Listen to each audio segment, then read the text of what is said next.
Coba cek dirimu. Apakah Anda suka bikin ribut? Matius 5 ayat 9, Yesus berkata, berbahagialah orang yang membawa damai, karena mereka akan disebut anak-anak Allah. Kalau orang-orang yang suka bawa damai, udah pasti anak Allah. Tapi orang-orang yang suka bikin ramai, pasti bukan anak Allah. Coba cek dirimu. Apakah Anda suka bikin ribut? Cari masalah? Bertengkar sama orang? Berselisih? Iri hati? Dengki? Pemecah belah? Suka adu domba orang? Suka fitnah orang? Suka cari masalah? Udah pasti itu bukan roh Allah, tapi itu roh kuda. Orang yang punya roh Allah tandanya, dia penuh kasih, sukacita, damai sejahtera, kesabaran, kemurahan, kebaikan, kelemah lembutan. Katakan amin. Orang-orang yang hidup dalam daging, sukanya bertengkar, suka bikin masalah. Saya kasih tahu, Tuhan paling gak suka sama 6 hal. 6 perkara yang dibenci Tuhan, kata firman Tuhan. Dan 7 perkara yang menjadi kekejian bagi hatinya Tuhan. Kita lihat dalam Amsal 6 ayat 17.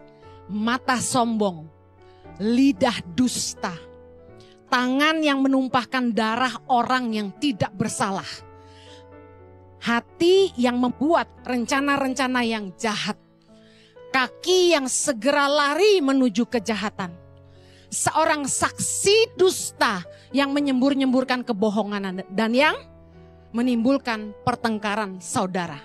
Lihat baik, Tuhan paling benci hal-hal ini. Jangan sampai karena mulutmu kamu ngadu domba orang. Jangan karena mulutmu kamu membuat pertengkaran saudara. Ipar-ipar, mantu-mantu, jaga mulutmu. Jangan karena mulut-mulut para ipar dan mantu, adik kakak bertengkar. Ada amin? Jangan sampai menantu dan mertua bertengkar.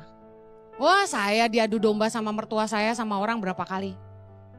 Makanya hiduplah dipimpin roh. Orang yang punya roh Allah pasti punya kasih Allah.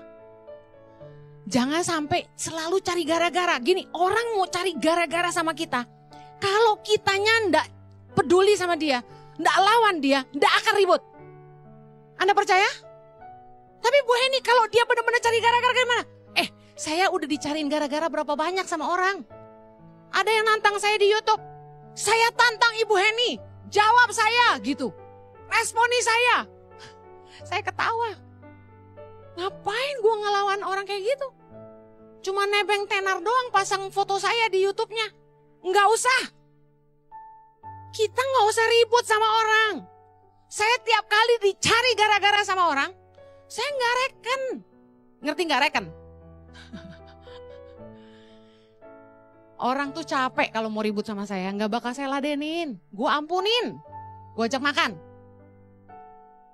Jangan gitu terus ngajak saya berantem ya, biar ditraktir makan gitu. Saya tuh percaya firman Allah. Kalau Anda hidup dipimpin roh Allah, Anda suka damai. Anda nggak suka berselisih sama orang.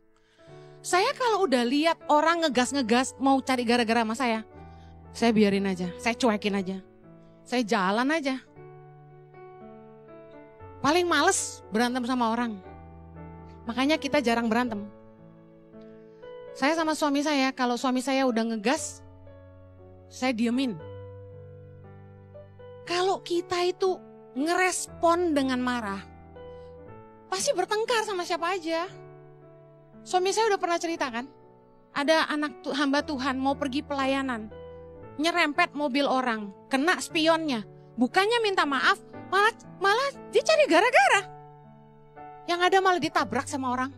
Apa nggak mati konyol tuh?